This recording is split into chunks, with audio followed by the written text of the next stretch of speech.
Welcome to Vedic Verse, where ancient wisdom meets the modern world. Join us on a journey of peace, purpose, and timeless discovery. Have you ever wondered what it was like to grow up with the Supreme Being as a mischievous little boy? In the heart of Vrindavan, the divine played amongst mortals, leaving behind lessons of love and miracles that echo through time. Join us on a 10-minute journey into the enchanting childhood of Lord Krishna. Long ago, in the serene village of Gokul, the atmosphere was filled with an unexplainable joy. The birth of a child, who was the embodiment of the universe itself, had transformed the humble house of Nanda and Yashoda. As the sun rose over the lush banks of the Yamuna, the villagers felt a shift in the air, as if the divine had descended to play among them. Little Krishna was not an ordinary child. His eyes, as deep as the ocean, held a mischievous glint that kept Mother Yashoda constantly on her toes. Whether it was hiding in the cowshed or teasing the neighborhood gopis, his charm was impossible to resist. Even those who came to complain about his pranks couldn't help but fall in love with his innocent, toothless smile. One of the most famous pastimes of Krishna was his love for freshly churned butter.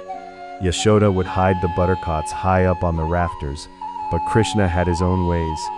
With his friends by his side, he would form a human pyramid, climbing effortlessly to reach the treasure. The sounds of breaking pots and giggling children became the heartbeat of Vrindavan. One day, while playing with his friends, little Krishna accidentally swallowed some mud.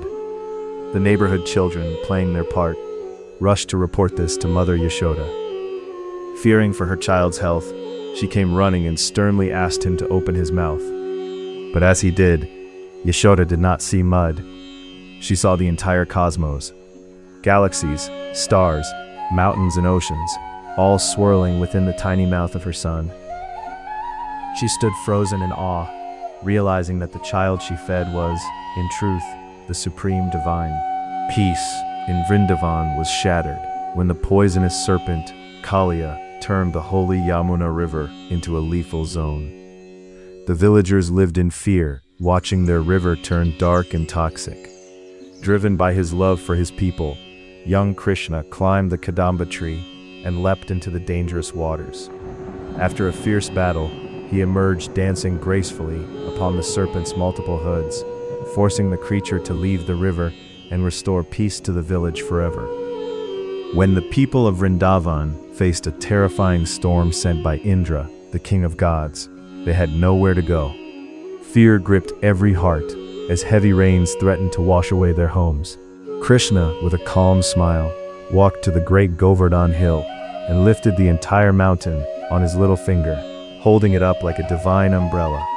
For 7 days, the villagers stood safely under the hill, watching the storm rage helplessly outside, witnessing the ultimate protection of their beloved protector. As Krishna grew, the melody of his flute became the soul of Vrindavan. It wasn't just music, it was a divine call that resonated in the hearts of every living being.